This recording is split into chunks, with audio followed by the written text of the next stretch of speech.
সিনেমায় আমি এমন সব চরিত্রে কাজ করতে চেয়েছি যেটা আগে করিনি বা করাটা আমার কঠিন এবং পরিশ্রমের।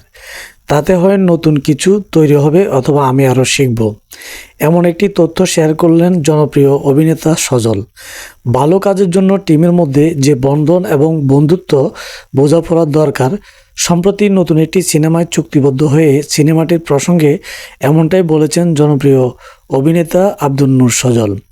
নাটকে তাকে বেশি দেখা গেছে, তবে গত 2 বছর ধরে সিনেমাতে বেশি সময় দিচ্ছেন এই অভিনেতা। বিশেষ করে গত বছর ঈদে তার অভিনীত জিন নামের একটি সিনেমা সাফল্য পেয়েছে। এরপর টুকটাক নাটকে কাজ করলেও সিনেমায় বড় ক্যানভাসের জন্য অপেক্ষা করেছিলেন তিনি, আর সেটা পেয়ে গেছেন তিনি। সম্প্রতি চুক্তিবদ্ধ হয়েছেন জীবনের খেলা নামে একটি সিনেমায়। এটি পরিচালনা করেছেন ওয়ালিদ আহমেদ। সিনেমায় সজলের নায়িকা সিন্ডিং রুলিং। সজল বলেন, সিনেমার যে বন্ডিংয়ের কথা বলেছিলাম সেটা পরিচালক ওয়ালিদ আহমেদের সঙ্গে আমার আছে। রোমান্টিক এবং অ্যাকশন দাসের এই সিনেমায় দর্শক আমাকে নতুনভাবে পাবেন।